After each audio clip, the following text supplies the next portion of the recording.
All right, welcome into episode 10 of Save the Franchise. It's been a little bit since we've recorded an episode. Tyler and I are back. I'm really happy to get going with this again. Hopefully we can keep it rolling, but we're not worrying about that today. We're just going to talk some football. Tyler, how you feeling?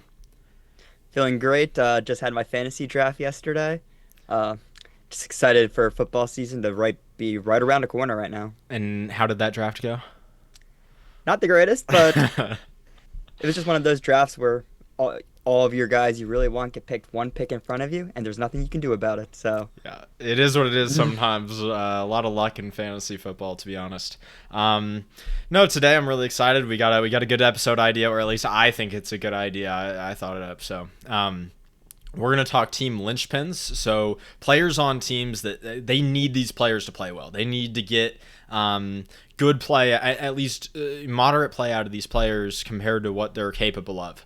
So the real idea is who on a team, if they don't play up to their standard or above their standard, will that really be a problem for that team? And we're going to focus on teams that can really go out there and win the Super Bowl and compete. And so, yeah, we're just going to go down the line. I didn't choose the order. This is DraftKings Super Bowl odds order. I think we're going to go around 14, 15 teams, and we're just going to really break down, who are the key players that they need to play well. They need that these players. There's not, there's a lot of arguments to make with these. You can make a lot of different arguments on who's the real linchpin on a roster. But the idea is generally just like this is a player that has to play well this season for the team to have the amount of success they want to have. We're going to stray away from like really banging in just pure who's the most valuable player. It's really more, okay, who has the greatest intersection of reasonable likelihood to play poorly, and if they play poorly, how does that look for that team? Right, but we'll get into all those arguments as we go through the teams themselves. We're going to kick it off with the Bills. That's DraftKings' number one Super Bowl odd team right now. I think both Tyler and I disagree with that, but we're going to talk about them first. So Tyler, do you want to kick this off, or do you want me to go ahead? I know you're kind of winging it, and I kind of have my list. So do you want me to go first on these, or do you want to go and then you want to hear mine? I think on the Bills you can go first. I could go first on the Ravens. Okay, sounds good. Yeah, we'll maybe flip it back and forth, but we'll play it by ear. So the player I have is Khalil Shakir, and I know he played really well last year. He didn't really give a lot of pause as to potentially playing poorly, but it's the only year we've seen him be the true focus of the passing game.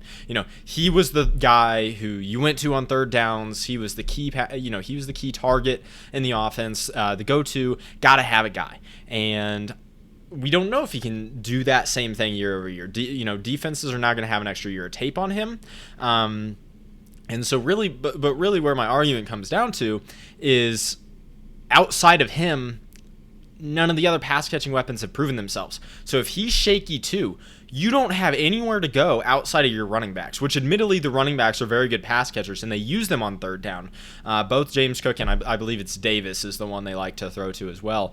Because Davis is a really good pass protector as well. But yeah, when I look at the passing options, outside of the backfield, there's no one I trust outside of Shakir. If he's not trustworthy this year, and he's got an injury as well in the preseason, I don't know where they go with the ball on those key third downs and those high leverage moments. What do you think about that?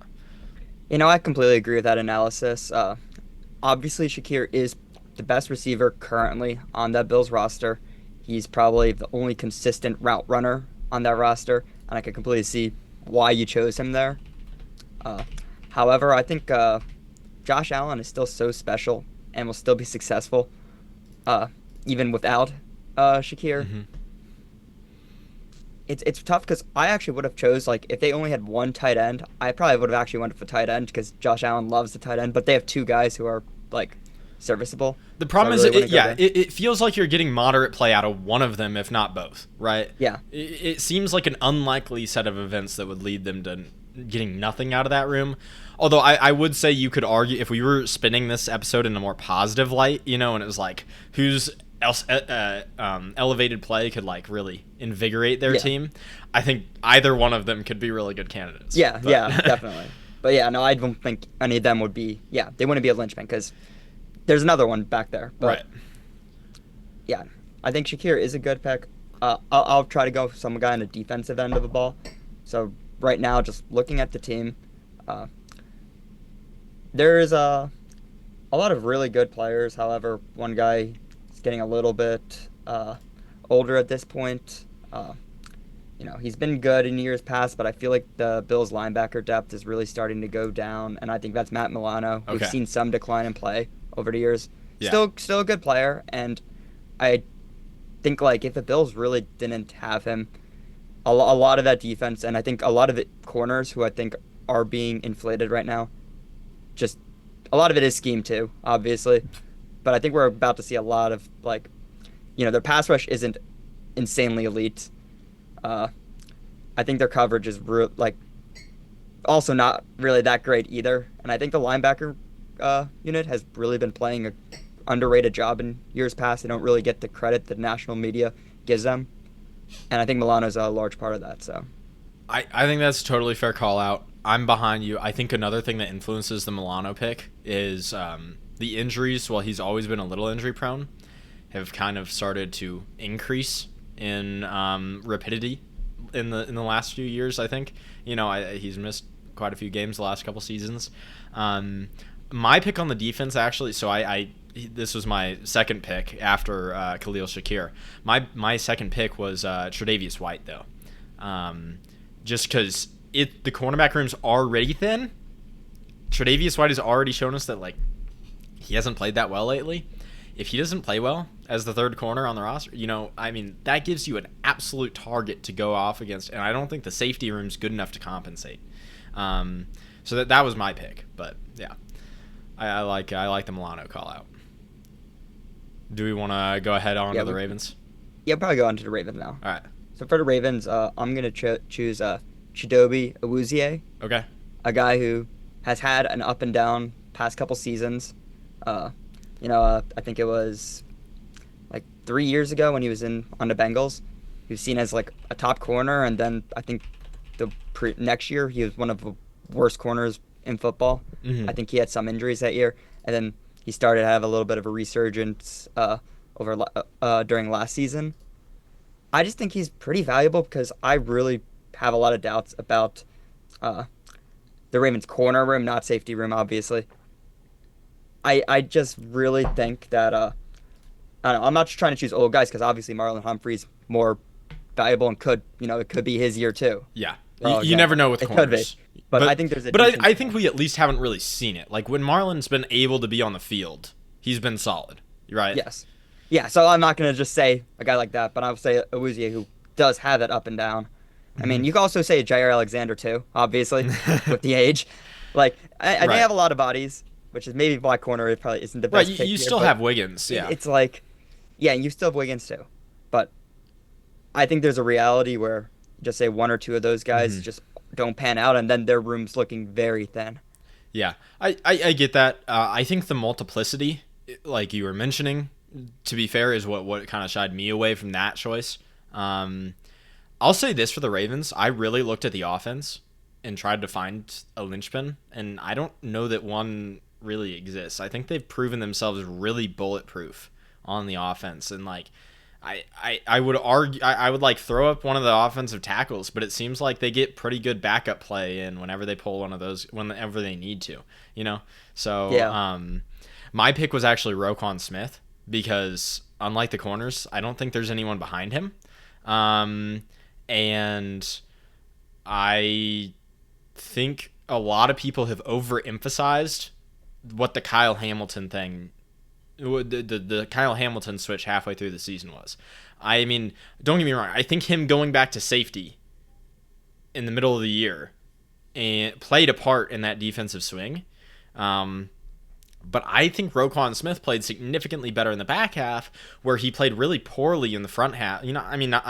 Poorly for his standards in the front half of last season, and I think it kind of exposed a lot of the holes in the middle of the field and up the seams, where Kyle Hamilton going back to safety kind of helped him play with more confidence up front in the front seven. And so I kind of think that if you get another round of bad play from Roquan, you're looking at not nearly as good of a Ravens defense as everyone seems to be projecting based off the back end of last year. I could see that. I just still have a pretty high degree of confidence that he's still going to be a great player, especially if the talent surrounding him. I mean, it's hard to find one on the Ravens because they really are a well-constructed roster. Yeah, no, I mean, I get it. I think the Ravens are probably the hardest team. I went through all of these already. I think the Ravens are probably the hardest to pick a specific spot, but I don't know. I think Roquan's potentially an issue. It's more just that the Ravens not even like it's not even about the pure star talent of the Ravens so much as the even if you want to go say the edge isn't really a great spot for the Ravens, it's just that they've got like four of those guys, that are all at the same level, and so it's kind of like, yeah. All right, let's kick it over. Do you want to go first on the Eagles, or do you want me to go first? Yeah, I could go first on the Eagles just because, All right, as an go for Eagles it. fan. So I know there's been a lot of talk right now about cornerback two, uh, which is pretty much the obvious pick here. But we could talk into that. It's just there's so many guys that are all like, we don't even know who the cornerback two will be on the team. So it's hard for me to like pick a name because for all you know, it could be someone else. But I'm gonna go the starting safety right now, who is a rookie, based on all training camp reports, especially in the past week. Andrew Makuba just took over the safety spot, and I actually think being a safety in a Fangio defense as a rookie is That's scary. tough. Yeah. It's really like if he doesn't pan out and right away, you're asking a lot for Right. a late second rounder. If he doesn't pan out right away, that Eagles defense can get beat over the top. Something that a Fangio defense doesn't do. And it could look very similar to 2023 just from one player. I mean, we saw last year when when Avante Maddox was out there as a slot defender and we replaced him with DeJean. Complete change in almost every single asset of our defense. It didn't look the same. And I think Makuba probably is the guy right now who needs to play great immediately or else it's going to look closer to that. Hmm. Yeah, so I'm with you. I think that's a good call out. Don't hate here. Don't get mad, but I picked Quinyon Mitchell. And I really like Quinyon Mitchell, to be clear. But corners can go up and down all the time. We've seen 1 year of Quinyon Mitchell that could easily be a sophomore slump. And my point with that was that if Quinyon Mitchell doesn't play well and your CB2 does and your other corner on the outside doesn't play well, now offenses get to really go to town on both sides. It's a lot easier to shade coverage one way when you've got one outside corner playing poorly. And thankfully, DeJean is locking down the slot. And I have a lot of confidence that that's not going to waver based on the way he plays. Not until today. You heard what happened in camp? No, I didn't hear what happened in camp. He started the entire day. He got a first team outside corner reps. Okay.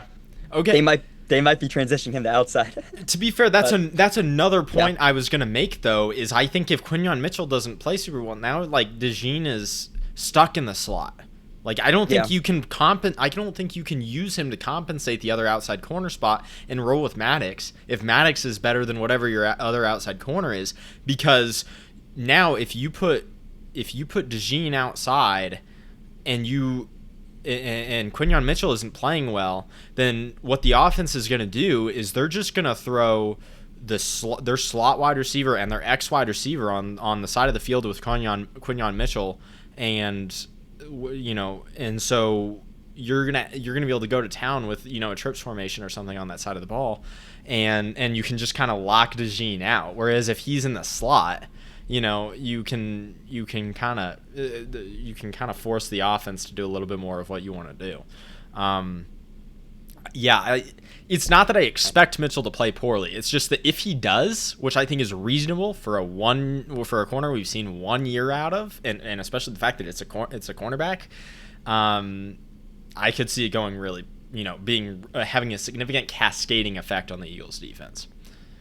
I just have a hard time seeing Quinyon progressing anyways because last season he looked good. He did everything fundamentally well. He really wasn't targeted a lot, and that's mostly due to the fact that he was good.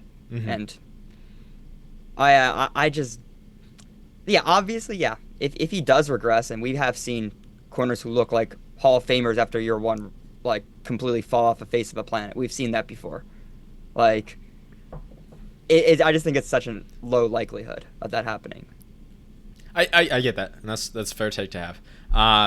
My other call out was Nolan Smith. Again, I love Nolan Smith, but if he needs to play, I'm thinking he's going to need to play a significantly increased load of snaps that we haven't seen him play before, and play all 3 downs at a higher rate than he hasn't had to in the past. If that starts to wear down on his ability to, he's a very effort-driven run defender. If that starts to wear down his ability to defend the run, the whole game long, I could see that becoming an issue in the high leverage moments in fourth quarters. But again, there's players I like. The Eagles are similar to the Ravens in my opinion. There's not really a ton of not too many. There's not a ton of Jenga pieces to pull out. I mean, you could always just throw out the Lane Johnson one because he is getting old, but there's zero signs of progression. But you guys are kind of like you guys are honestly better than the Ravens at it. Where when you bring in a backup, it's not.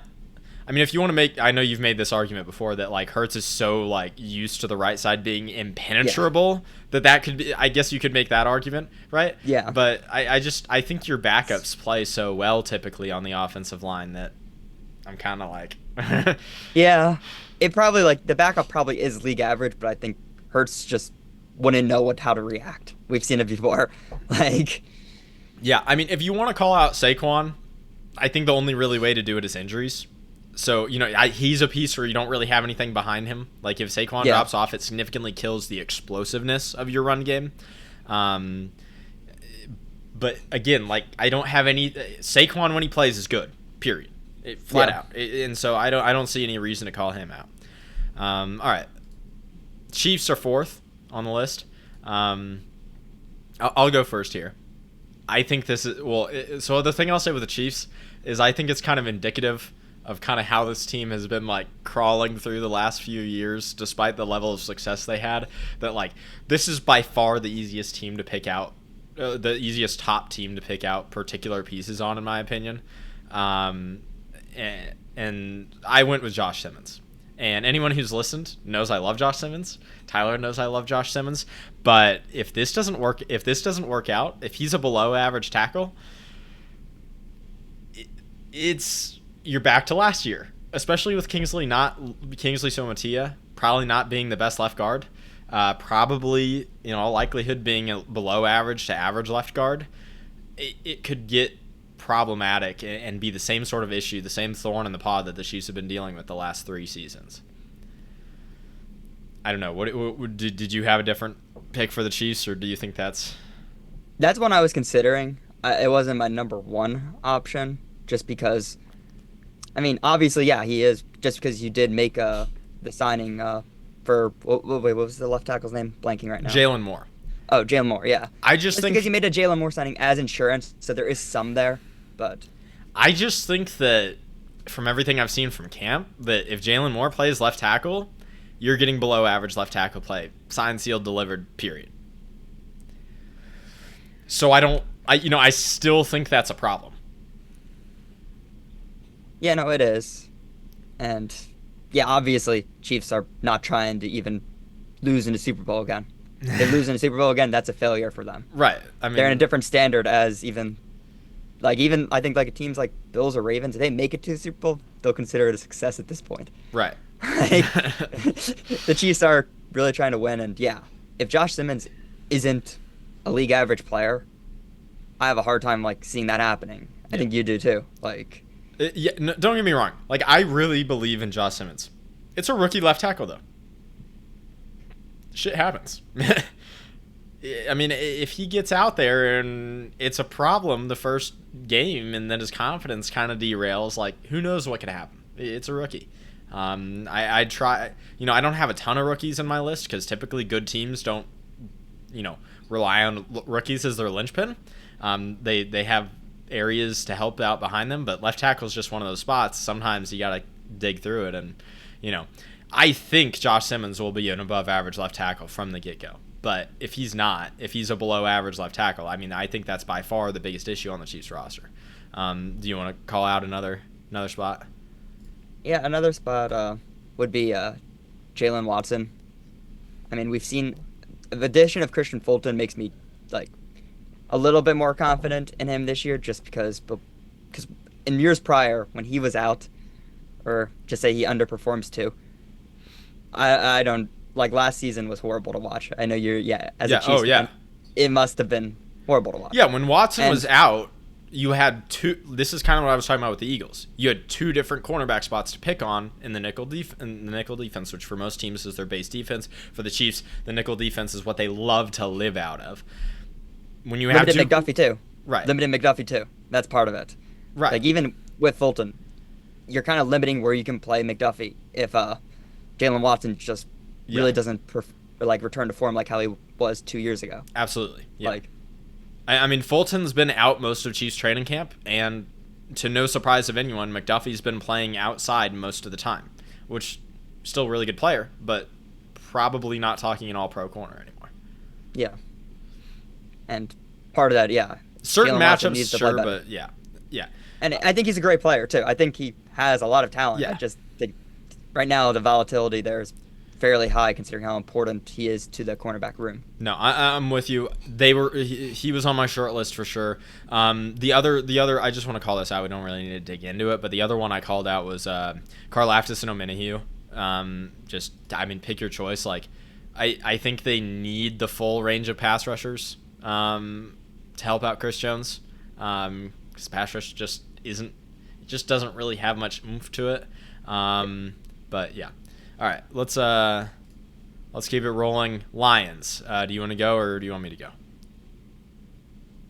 I guess you can go first for this one. Okay. So I think there's a specific spot that I definitely picked, but I was having a hard time of which particular player I wanted to go with. And so I was kind of going back and forth between Terrion Arnold and DJ Reed. So they're both in new roles this offseason. DJ Reed's obviously new to the team, right? The level of man coverage they're going to play is going to be new to DJ Reed. Terrion Arnold's now going to be the number one outside corner, which is a new role for him. Previously, Carlton Davis pretty much shadowed number one wide receivers last year. And so I think if you see worse levels of play out of either of those players due to the new circumstances, the Lions secondary now becomes an issue once again, another year in a row. And it'll allow teams to have a much easier time keeping up with the high octane Lions offense. And possibly the departure of Aaron Glenn could hinder that scheme and the protection of those cornerbacks as well. That really well communicating back end might not function as well, which could hurt both players. I don't know. What do you think? Yeah, I was kind of thinking the same thing, specifically Terrion Arnold. Obviously, his rookie season didn't go to plan. He wasn't the premier number one corner of the draft, but he still flashed a lot of positives. But yeah, his role probably being the listed cornerback one. Maybe they list him as number two. Probably one, though, realistically. I mean, I don't think they're going to have him shadow. Obviously. When they go play the Vikings, I don't think... When they played the Vikings last year, I'm pretty sure Carlton Davis shadowed like 90% of Jefferson snaps or something in that range of vast majority of the time he was on Jefferson. I don't think they're going to have Arnold do that, but I still think he's going to be the top choice on the team's primary outside wide receiver. Yeah, no, I could see that being the case, and that's such an important role, especially in a tough division, the NFC North. I think we're about to see an explosion from that division again this year. More on the offensive end this year. I think the defense just aren't going to be anything crazier than last year, because last year was great on both fronts, but like this year, I think we're about to see some crazy offense come out, because I still have confidence in the Detroit offense. I think the Bears are obviously going to be revamped. It's gonna be fun to watch some NFC North football this year, but yeah, I can completely see that. I can see, obviously if Terrion Arnold doesn't become an average player this year, their secondary is just not it to really be a Super Bowl contender. Right. I think, especially when you look at the teams you're going to want to stop going down, going down in the playoffs. If obviously the Eagles are an obvious point. Like if you can't put up some semblance of coverage on an island from play on certain plays where you need to, and all that, so you can pull bodies down in the box and all that. You're gonna have an incredibly hard time defending, incredibly harder time defending them. The Rams' offense is kind of built around having Devontae Adams and Puka Nacua. Then the Commanders, they live on the edge with Jaden Daniels making plays happen down the field, so if you're not buttoned up back there and he has an easy time converting, he could easily beat them in the playoffs again. So yeah, I think the top teams in the NFC, you want to be buttoned up against for sure. Packers included. You need to make one of those guys actually like rise up to star level and beat you. So yeah, I think the cornerback room is just such a clear choice, and I feel like that's a little bit of acknowledgement of the offense is just, again, one of those units. I think they're really well buttoned up as well. So, all right. Any more thoughts on the lines, or should we move on? Yeah, another option. I won't go too deep into this, but I thought Jack Campbell. Okay. Honestly, yeah. Being the new, I feel like being like the clear-cut best middle linebacker on the team with a new DC coming in, usually a big task to hold. And similarly, like, was it the scheme that made him look good, or right? He might even be able to take a step up this year too. Maybe a new DC is better. I think there's a lot of variation with him. Right. But no, I think the new DC call is really good because that significantly changes how Mike linebackers play, and so I think it's a good call. All right, so next up, DraftKings has the Commanders at 6th. You want me to go first, or you want to go? I've got a spicy one. I'll go first with a less spicy one, probably. Okay. I'll say Mike Sandersill. Yeah. Okay. So, just because he also looked really good as a rookie. I guess it's just I have zero confidence in a lot of the other players on their defense, and I really believe that he's really the only corner that I value above league average. I mean, they got the rookie too. They did get Trey Amos too, and we don't know how he will be. But I don't think Marshawn Lattimore is going to be that good anymore. I think that ship has sailed. Their safeties are pretty bad. I like that you completely slammed the door shut on Marshawn Lattimore, because he was my second. He's not my spicy pick, but he was my second pick, because I was like, but I like that you're just like, no, he's not even. He can't even play well. Like, this is a foregone conclusion. It's bad. Like, unless he somehow gets 5 years younger, and even then. Yeah. I get where you're coming from. I'm not saying you're wrong. I just think Sanders' role is much higher because, honestly, especially against the matchups against the Eagles, I've seen matchup against the Lions. He was the only guy who was able to do anything against the AJ Brown, St. Brown, even Devontae Smith. It's like he's the only guy who was able to even limit them on the team. Everyone else got every single thing they wanted and more. So yeah, okay, yeah, I get that argument. You ready for my spicy one? What is it? It's Jaden Daniels. Okay. So my thought process here is the entire offense is like completely like dependent on Jaden Daniels, which is pretty crazy to say. Like that was his rookie year and he played that well. I'm on it. That's one of the reasons I'm so impressed with Jaden Daniels. I just don't think the offense functions in any respect without a player of that caliber at the helm. And this is less of a call out about me thinking Jaden Daniels has a high percentage chance of being bad, but more that like if he's even like 5 to 10% worse than last year, still a really good quarterback, but like just a little bit not as good as last year, I don't know that the offense can do anything that close to what they need to do for the team to perform as well as they want to perform. Because what I mean, I think the standard for the Commanders is probably getting back to the championship game. That's probably that's the standard, and then hopefully you could go compete for the Super Bowl. But I think they are trying to be a top 4 team again this year. The only way they become a top 4 team is if Daniels plays the same. Or better. Like, the roster it's probably slightly improved, but I don't think it's a complete overhaul or Right. anything of that sort. Von Miller isn't scaring anyone. Like Right, it's and I mean the other thing I think about is even with him playing that well last year, you still needed some things to break right in the playoffs, in my opinion, for them to actually make it to the the conference game. their defense got 0 stops in the NFC Championship game. I'm, Jaden Daniels, okay, I put I don't himself. really want to fixate on that part of the playoffs, but I I know, get what you're but I'm saying. just saying. But if they really want to win a Super Bowl, and their defense is going to be getting thrashed still, because I don't think the improvements been that crazy enough to like prevent that from happening.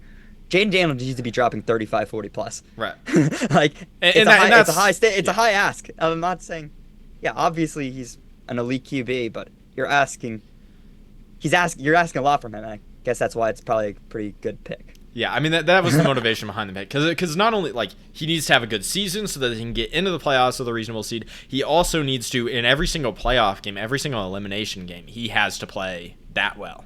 There's no like they walk in against even the Rams or like the Packers, he has to play that well. All Yeah, right. Unless if you want to call out anybody else, I'll keep this rolling. yeah, I think we can move on. All right, To the next team. 49ers. You want me here? I'll go. I'm gonna pick Jawan Jennings. Ayuk, it sounds like is gonna be back like around week 6 is what the reports coming out of training camp are. So you're gonna miss him for like half the like a quarter of the season or a third of the season. Pearsall didn't he got like half his rookie year or less. Yeah, And then I mean you have Kittle, don't get me wrong, like you still have someone else to potentially funnel your passing game through, but I don't know, I kind of think of George Kittle as a little bit up and down. And so I'm a Juwan Jennings fan. I like him. I think he plays really well inside the Shanahan scheme. Really good timing based receiver. If he can't carry the load over the course of the whole season, and he's got an injury in the preseason as well, if he can't carry the load as kind of the number one target on the outside, I think things get pretty scary, pretty difficult to move the ball down the field very quickly. So that was I do my like pick. the pick there. I do like that pick there, but I do have a pretty high confidence in Pearsall this year too. Okay. But I don't know that I can express with any confidence that he's going to be ready to carry like 5 targets a game or more, so that Jawan Jennings doesn't need to be carrying like 7 plus a game. You know? yeah, no, yeah. Even if he is as good as like I think he could be this year, Jennings still has a large role. Right. Like even if Pearsall is good, you're still looking at Jennings as like 5. I think you can maybe Ayuk comes back and solves this whole problem. But Yeah, I don't know that we can even feel confident about that based off his play last year. And you're coming back off an ACL. I never like to assume that players are going to come back to the same place that they were. And so I think you're looking at 5+ targets a game for Juwan Jennings no matter what happens, with the other wide receivers. yeah, The other player I was going to call out was Micah Williams. I kind of think they're going to ask him to play like 80% of the snaps and be good from the get-go and at least be like a very solid run stopper in order to be functional on the defensive side of the ball. And so if he can't like get up to that level of play immediately, it's not going to, the defense will be a little bit more of the same as last year. So yeah. No, I can see that too because yeah, they drafted him high, but I also think as a rookie, he's going to be a good run stopper. I feel like he's at very minimum will be that, and I think in that role I think he's fine. But you got any other players you want to call out? I think just the obvious one is Christian McCaffrey too. I mean, it's part of their offensive identity. We don't know if he's the same player anymore. I think in order for him to really be a contender, they need CMC to be back to what he was in the passing game. Because even if like all of their receivers are great, the Shanahan scheme really, I think it peaked in San Fran 2 years ago. I think that was probably the peak of it.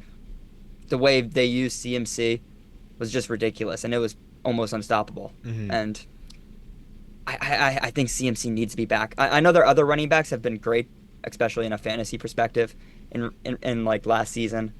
But in terms of actual winning football, I think CMC's value is so much higher than them. I think that's fair.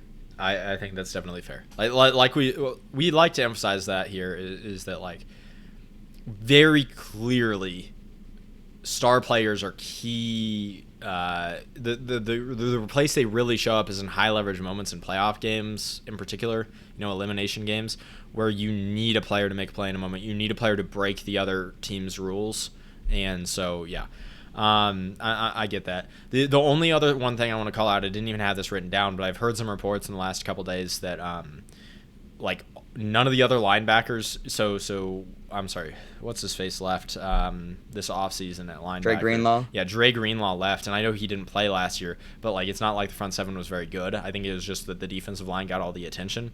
I love Fred Warner, and I kind of tend to think that he will just absolve the other linebacker of any other burdens or anything and allow him to play well. But all the reports I've seen is that the other linebackers aren't playing very well in camp. So like if they can't even get someone functional to be like a human missile, sort of like Will Linebacker, with Fred Warner, I think that makes it a little bit difficult to, especially play base personnel, but even play in the nickel. So I just wanted to call that out as a potential. All right, let's talk Packers. You got a pick here, or you want me to go? Yeah, I could go. I'm just gonna take the obvious one here. It really is Jordan Love. Mm-hmm. That was my pick too. He really is what the reason the Packers weren't good last year or weren't great last year was because of him. Yeah. And to be fair to him, he had an nagging groin injury, like there were other issues and things like that, but yes, absolutely. And I'm not saying I'm out on him as a career or anything like that. Obviously, I think there's a reality where he can win an MVP if they get the right pieces around him. Oh, for sure. Like the stats he can put up are ridiculous. It's just last year, I think he was responsible for the Packers' early playoff exit okay, I guess they played the Eagles round one, but like even so, they were underwhelming throughout the entire season. They were squeaking by with some wins when they should have been blowing teams out, and I think a large part of that was due to Jordan Love's throwing way too many picks, being careless of the ball, trying to force too many plays. He made a few amazing ones too, but just not at the rate you want. And he has a great play caller, and Packers are in a bad spot if he plays like he does last year, and that's why I kind of picked him. Mm-hmm. So yeah, Jordan Love was my pick as well. Great analysis. I'm with you on all that. And I think when you look at the offensive side of the ball, everything else there has so much multiplicity that he is absolutely the choice. Maybe Josh Jacobs, but I think they can get along with a reason. They're schemed up so well. I don't think the running back's that key of a piece. My other one call out was Edgerrin Cooper. He played really well for a rookie Mike last year. He was probably the best rookie linebacker last year. However, if you get a bad year 2 out of him, or like 25% less than what you got out of him last year, this year because of some sophomore slump or whatnot, I don't think you have Quay Walker and you have Isaiah McDuffie. I don't want them playing the mic. I don't want them organizing that front. And so, yeah, I think if Edgerrin Cooper's not really it this year, then you start to have some issues. Hopefully for the Packers, he doesn't just play the same as last year, but he even plays significantly better and takes a sophomore leap. And that could really level up the defense. That's something I'm looking for, is maybe that'll help them against teams like the Lions and the Eagles if they can really kind of fill gaps well with the linebacking core. But yeah, that was the other call out I wanted to have. So, all right, let's do the Rams are up next. You got a pick for them? Yeah, I'm gonna go with Braden Fisk. Okay. I mean, obviously he looked really good as a rookie, surprisingly good. However, I think he really is the clear best run defender on that Rams defense, and I think part of the reason where they struggled last year was defending the run. They were. I'm pretty sure they were. I don't know the exact ranking, but in pass defense, they were surprisingly good, especially with their lack of secondary talent. But they were surprisingly good, but their D-line just got absolutely killed by a lot of the elite O-lines out there. And we're starting to see, in order to win in the NFC, to really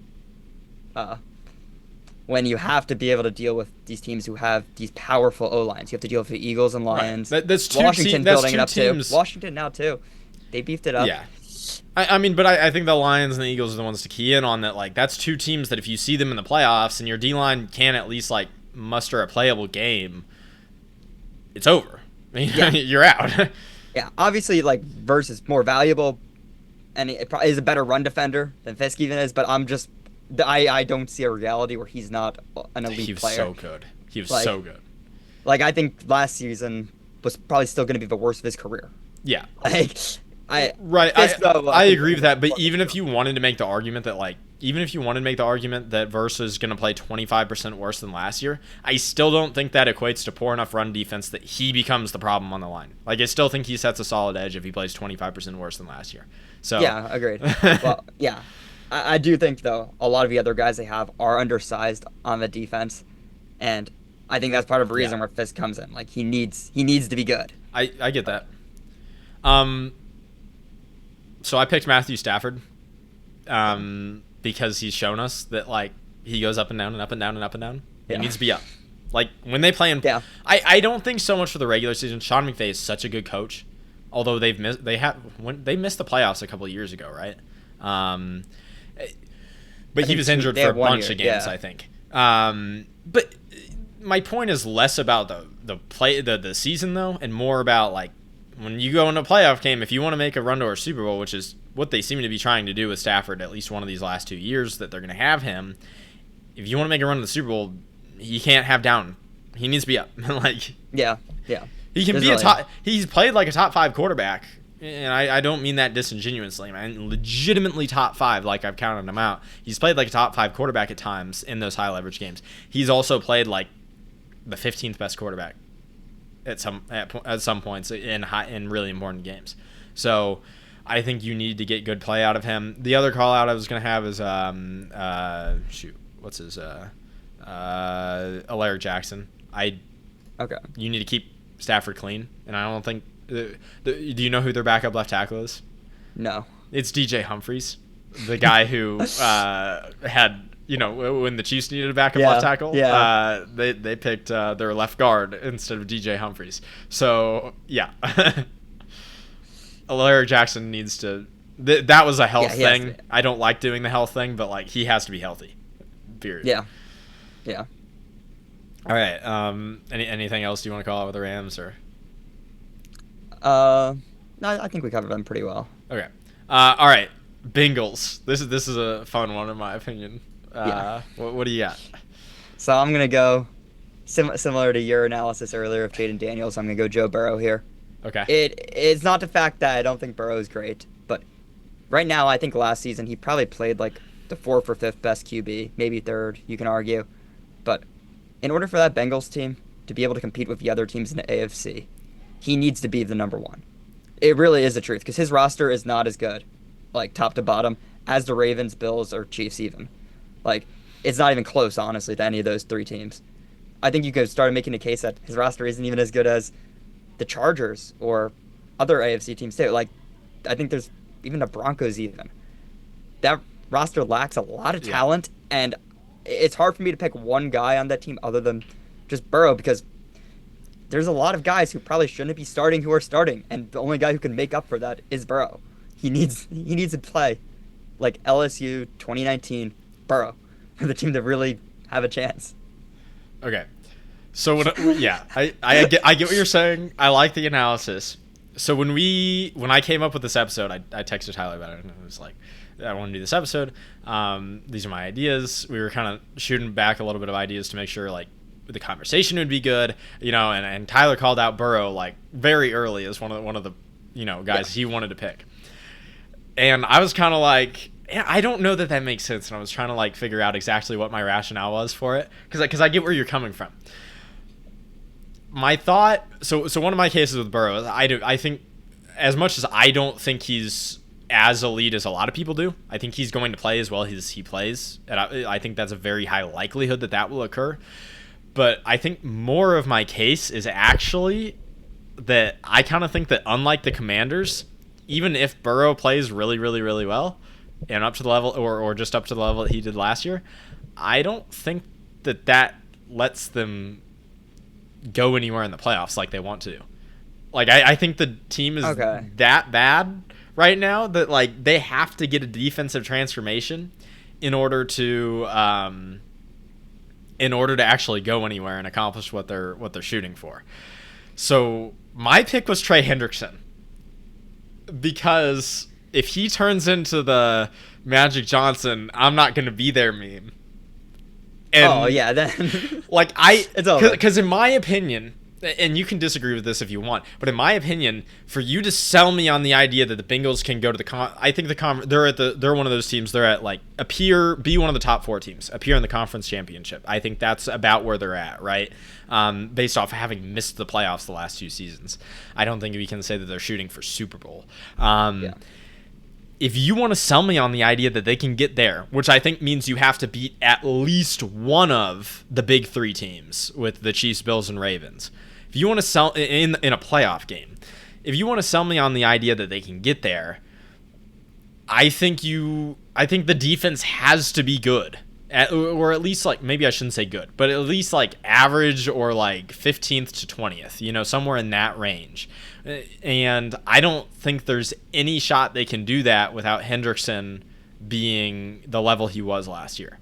Maybe, just maybe, with a new DC running things in a different way and a few additions, including, like, Shamar Stewart.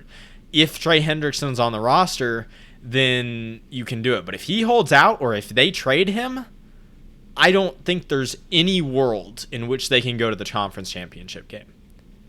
That's how I feel about the roster. Do you think I'm wrong to be that dramatic about how much the defense could hold them back? No, you're not, because the truth is, even last year with him, their defense was still one of the worst in the league, and they're going to have to, like, I know I joked about Washington earlier. Bengals would actually literally need to drop 35-plus every game to have a chance. Yeah. Like, I'm not even exaggerating. They might even... No, I think I agree. Against the top-tier teams. Like, Buffalo's dropping 40 against them in the playoffs. Yeah, if Buffalo, the Ravens, or the Chiefs need to have it, if it's an elimination game where they're unloading the clip with the game plan, they're dropping 35. Yeah. And they all have pretty good defenses, and you're expecting... you're asking a lot. And that's also why I chose Burrow, because... That's fair. I think he needs to be able to, even if, because, Hendrickson's a great player, and just to say he plays like he did last year, they're still a 9-win team. Burrow needs to play like the greatest player ever, but I really don't see a realistic path for the Bengals to win a Super Bowl this year, which is why I really don't consider them a contender, all things considered. Yeah, I agree. If we were making a list of teams that have, like, an above 1% chance to win the Super Bowl, in our opinions, the Bengals wouldn't be on it for me. The one other player I wanted to call out just real quickly is Chase Brown. Just because I'm arguing against myself here, like, because this isn't a defensive player, right? But I'm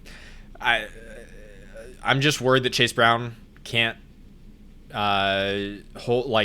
up the whole workload another year as a smaller back. And if he can't do it, you don't have anyone else on the roster to, like, give you value out of the running back spot.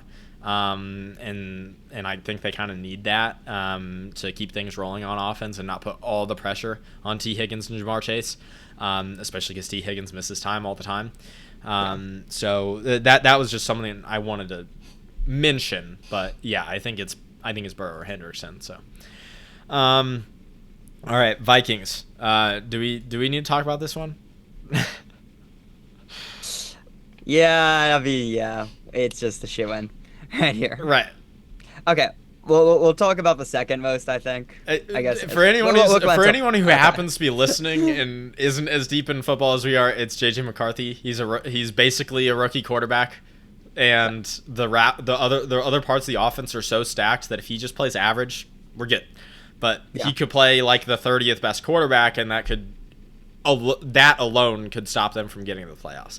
Anyways, moving on. There's a guy who I think will, go for it. Similar to it, I think this guy needs to perform at least league average, or at least to his level, honestly, because he's an above-average player. I think T.J. Hawkinson. Okay. Yeah. I think McCarthy's gonna really need that safety valve right there. performed well in college with Loveland. I think he really needs that safety valve there as a rookie because Jordan Addison will be out for the first couple weeks. Right. Teams are going to be bracketing Justin Jefferson. Yeah. We've never seen before. Doubles, triples, yeah. Doubles, triples. Hawk's going to have to be his guy, and if he had, came back last season after an injury. He didn't look absolutely insane like his old self.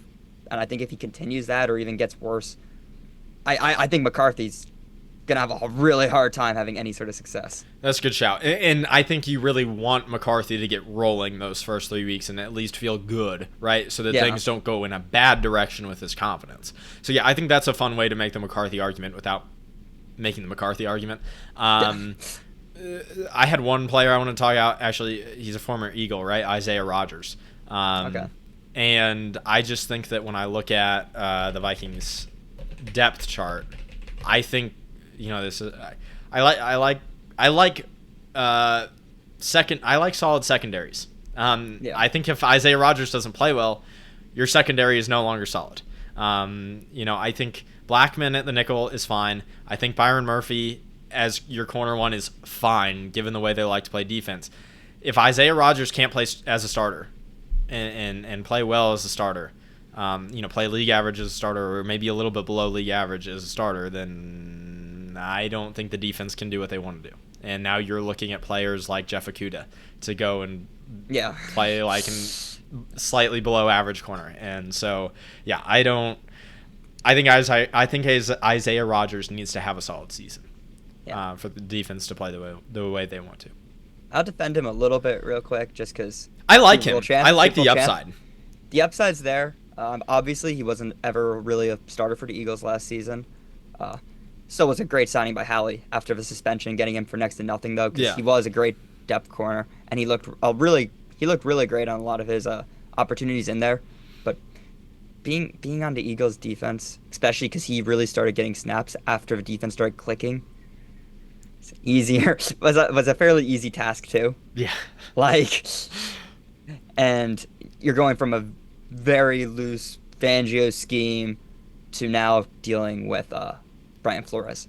Well, the Fangio scheme is a very nice, soft, comfortable place for corners to play relative to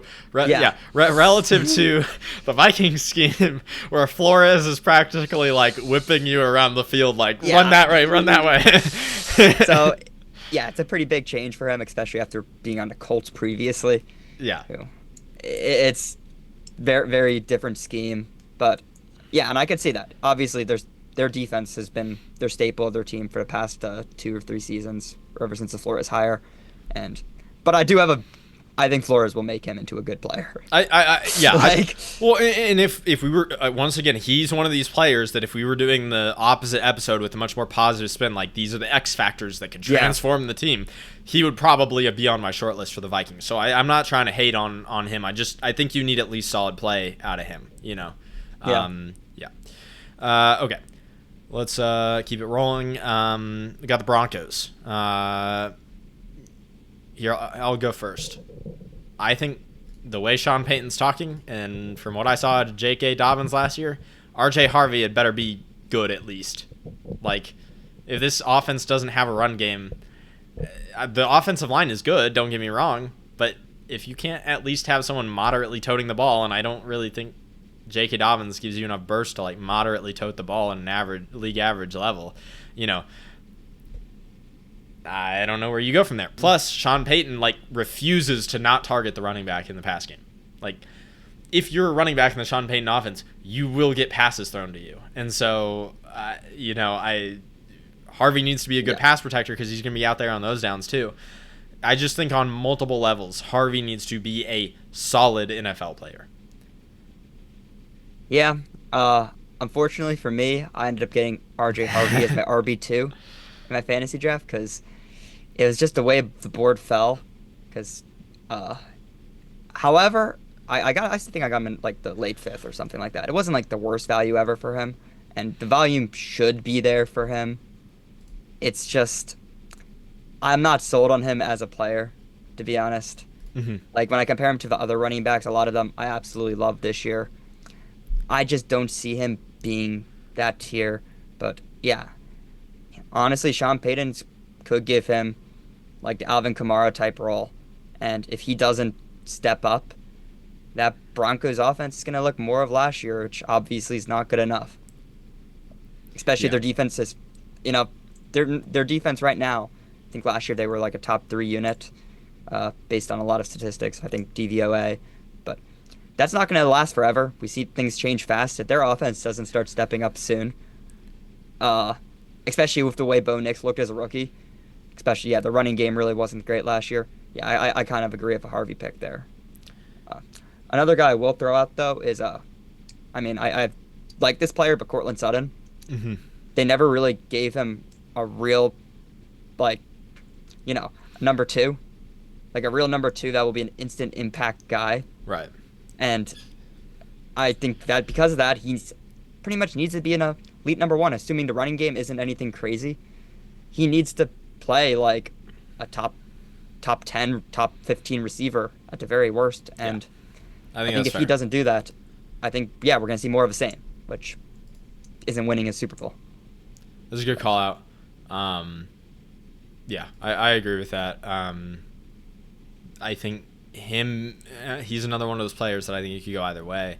If he plays well, that could really, if he plays even better this year, that could really unlock a lot of stuff and allow them to kind of play a little bit more traditional offense than they did last year with Nix. They did a lot of things like rolling Nix out of the pocket and all that to really protect him.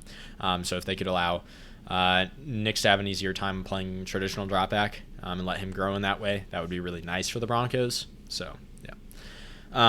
Okay, let's keep it rolling. Buccaneers. What do you think? So, yeah, Buccaneers, there's a lot of directions you could go here. One guy I've kind of just thought of just really needs to play well is actually Zion McCollum. Okay, yeah, he's on my list. I like him as a player. It's just like the Bucs defense has really kind of like been depleted over the years, especially in terms of depth, and I really feel like it's his season to if he just regresses. I know he's not super likely to regress because he's been getting consistently better every season, but if he does, that secondary becomes scary bad. You give teams something to pick on, teams a place to go quick when he starts when what's his name when they start to dial up the blitz.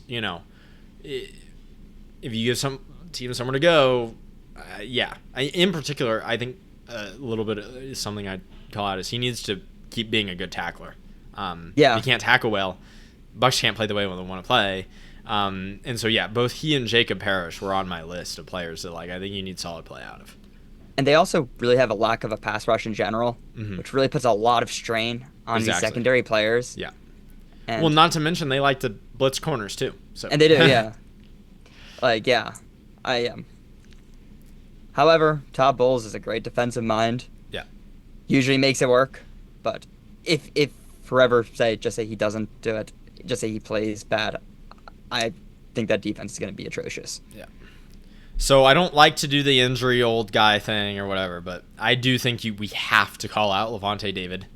Yeah. Like if he can't, this could fall off a cliff with ease, in my opinion. And I think you've seen chinks in the armor. He's obviously not the player he used to be.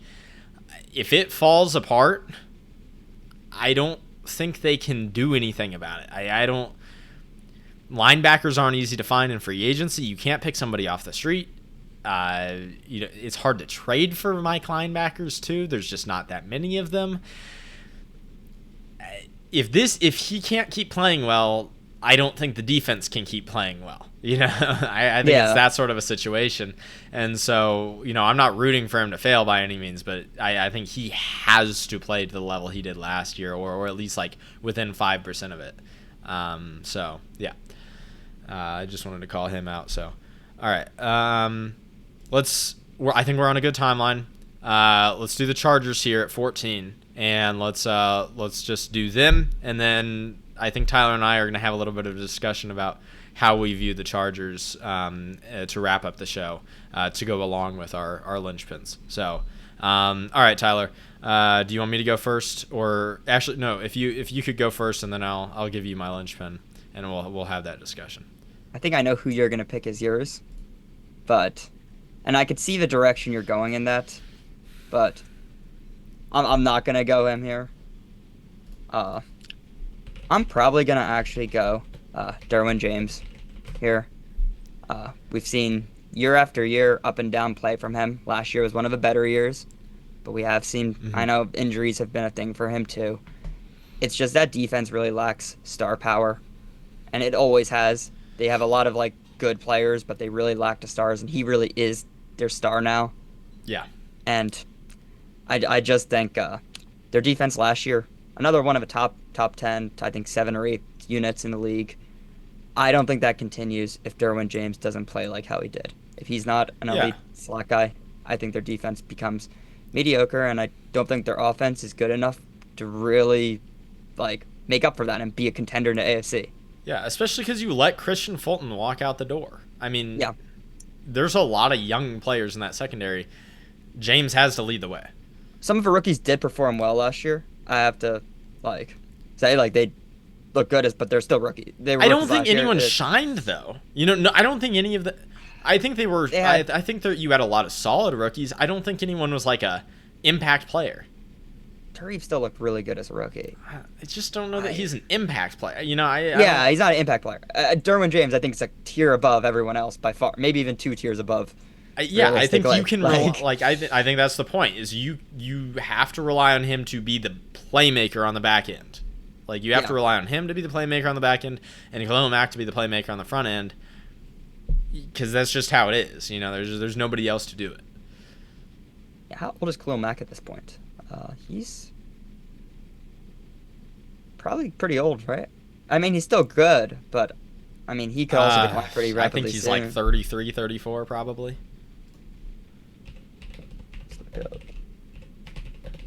Yeah, he's 34. Okay, yeah. So, I mean, yeah, he really is their entire pass rush too.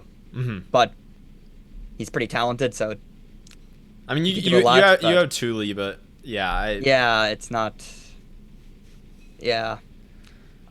Yeah, I think that defense is going to have some regression this year, to be honest. Yeah, I don't understand why they let the nose tackle. Sorry, what's his name? What was it? He went to the Poona Rams. Ford. Yeah, I don't understand why they let Poona Ford walk out.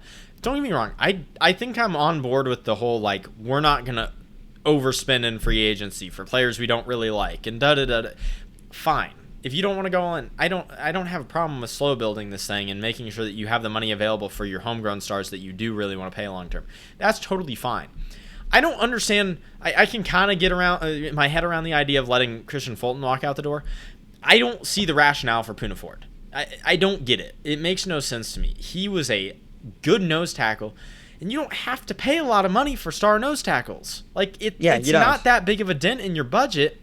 If you gave him a 3-year deal, with the amount of cap space you have in the coming years, I don't see any way in which that really limits your flexibility to do things as a team. And that's a really good nose tackle you're letting go out the door, and he makes the front seven's job a lot easier because he's there sucking up space. Anyways, sorry, that's just a gripe I have with the Chargers, but yeah. Okay, now go on to your pick, which is probably Ladd McConkey, if I had to guess. No, it's actually not. It's not? Okay. So I think Ladd's going to be good either way. Yeah, that's kind of what I was going up there. Right. Yeah. It's not Ladd, and I will say the Rashawn Slater injury kind of messed this up because I kind of want to choose Trey Pipkins, who's going to have to play at right tackle now that Joe Alt's moving over to left tackle. Are they not moving Becton over? I thought I heard that from some. Maybe not. I thought I heard pretty specifically that Harbaugh came out and said Alt is moving to left tackle and Pipkins is going to play right tackle. Okay. But that would probably be what they should be doing, but I could be wrong. I don't know. I heard it might have just been a rumor or something. Okay. But even if Becton was moving out there, Becton would then be the guy I was thinking, maybe I should probably be taking this guy. But my pick is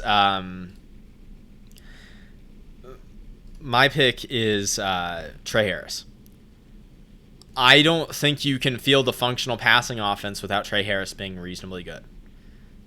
And he's a rookie. Ladd McConkey is going to be good. I don't know that Ladd McConkey is going to be dominant. I just don't know that. He had a really good rookie season.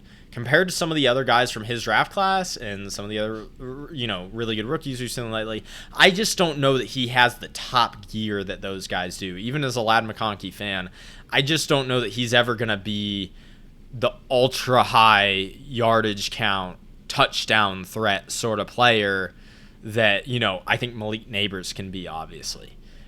Do you disagree with that?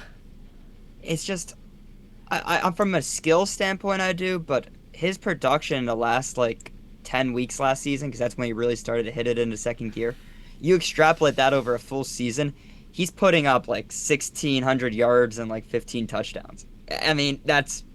Yeah, but they got a year of defenses have a year of tape on the offense now. I know, but they know Ladd's the guy. Even if he is, we'll live in reality, just say he will become 16, 50, 15 touchdowns.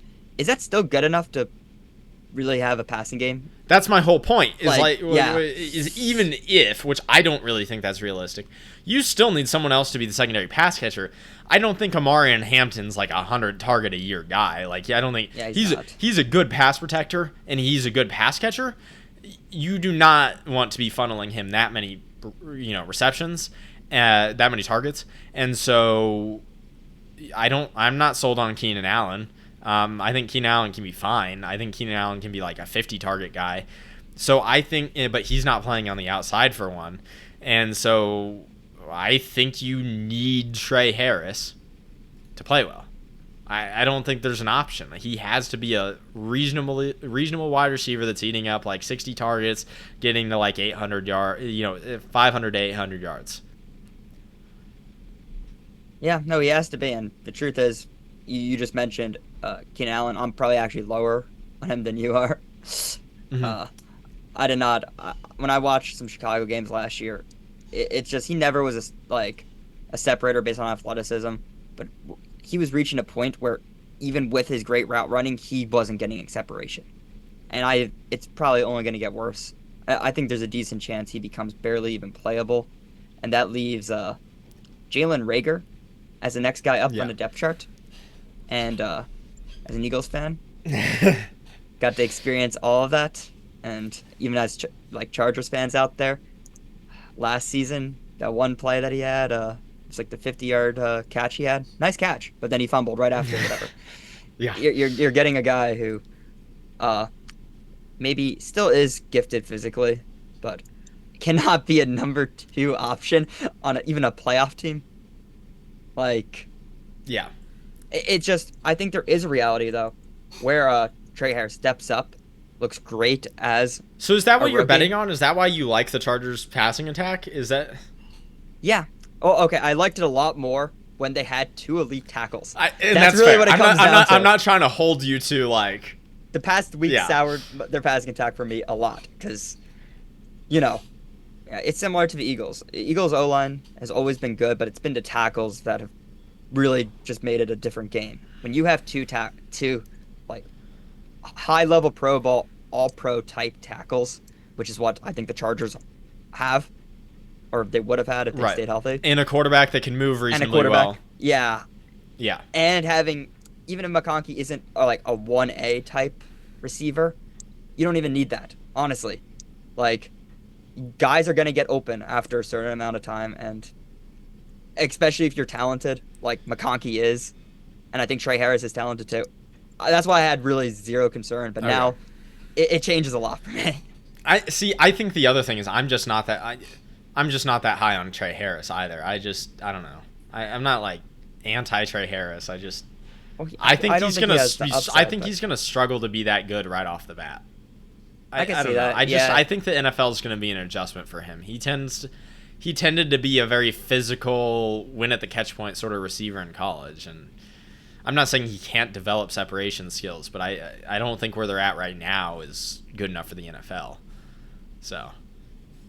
Yeah, potentially, but I still think he doesn't need to be that good. if the tackles are great. I think that's really what it comes down to. But yeah, if Herbert's still going to be running for his life, because all it really takes is one tackle, just being below average, it completely ruins an offensive flow of a game and really makes the receivers need to win fast. And, Trey Harris isn't the type of guy who wins fast. And I think you would like to have him doing the longer developing routes that were, you can give him a lot better catches, a lot better like contested catches, and where separation speed doesn't, or not speed, but like really route running doesn't matter as much. Right, and that's the thing is those contested catches, it becomes more like they're like shooting the 3 ball, and so you want them deep enough down the field that the value return's actually high enough that like missing a decent chunk of those is worth it, because when you make them, it's big. So here's something I'd put out there is like I think I would be a lot happier with their passing attack if they had taken Kyle Williams in the draft instead of Trey Harris, because then I think you have 2 guys that can win quick, between Ladd McConkey and Kyle Williams, and I know they're very similar profiles, but then you could just move them around the field whichever way, and one's in the slot, one's on the outside, and you're just rotating around. Defenses don't know what to expect, and you can really play a lot with that interchangeability. I don't know. Maybe I'm just too down on Trey Harris, but I don't see I don't think there's a shot for this passing attack to be really solid this year. What do you mean by really solid? I mean, like, I think they're gonna struggle to go up against any of the good secondaries in the playoffs and like really utilize the passing game to effectively in high leverage situations. I just think they're trying to design an offense similar to like what the Eagles did, where it's like the passing game is the secondary. I think that's what Harbaugh likes to do, and the secondary and the passing game is usually complementary. I know when you have Herbert, that's not what you want to do, but that's even the Eagles throw the ball 50% of the time. Yeah, I don't care how good you are running the ball, you still throw the ball more. Yeah, but I'm talking in terms of volume, not like I'm not saying they're the Eagles, but I feel like they're trying to, they invested early in tackle. That's how they've been building the team. They had their QB tackles. Now, but yeah, I guess Eagles still did go out of their way to get Devontae Smith. Yeah, but I'm talking about this year, right? Like, yeah, Trey Harris has to be an average to above average wide receiver this year in order to like make this passing game viable and allow them to do those things in the playoff games. Plus, I don't think we can make the argument that there's really a realistic shot of the Chargers' run game being as good as the Eagles' run game. I like Amari and Hampton. They're not going to be the Eagles. Yeah. But yeah, I kind of get the way they're building the team. I do. But I mean, yeah, got Justin Herbert. Can we go win, please? Can we get Justin Herbert a winning playoff team, please? Yeah, I'm very like up and down on the Chargers GM. Like, yeah, or not even because I know they went through multiple regimes during like this cycle, but it's just the overall philosophy. They were like stuck in absolute like their cap situation was just beyond atrocious, and they got out of it. But now they're out of it, and they're not making the moves that they should be making as like trying to be a contender. And I really don't understand their direction in that respect. Like, are they pushing, they're going half in. Yeah. It's like, I don't see it for them really being a contender this year. I think I think right now, I think they're like in the same tier as the Packers, maybe. Like, they could be spicy. Like, they could be spicy. They could probably win a playoff game and upset a team, maybe. But in reality, I really can't consider them a contender for current roster construction. Yeah, I think you would be surprised if they ended up in the conference championship game. Yeah, is how I would express it. Like, it would be a big surprise. Which I think is similar to how I feel about the Packers, just because of the lack of the stars up there. But yeah, it's hard. It's hard in the AFC if you have the top 3 teams, and if you're not one of those 3 teams, the gap is huge. It really is. That's why, yeah, the one seed at AFC matters so much because then you get to avoid them all the way until championship game. Right. Yeah, I agree. It's an interesting topic. Yeah, we're gonna have to figure out how we do some of that. But anyways, we'll talk about that down the line. Is there anything else you want to add on this episode, or? I think we covered a lot. Okay. All right. Yeah, it was good. If you're still watching, we appreciate you. Give us a like and subscribe. Let us know what you think in the comments. You know, if we really missed something on your team, or there's another team that you think you disagree with our take there or whatever. Yeah, let us know. Happy to respond. Have that discourse. So yeah, hope everybody has a good day, and we'll see you later.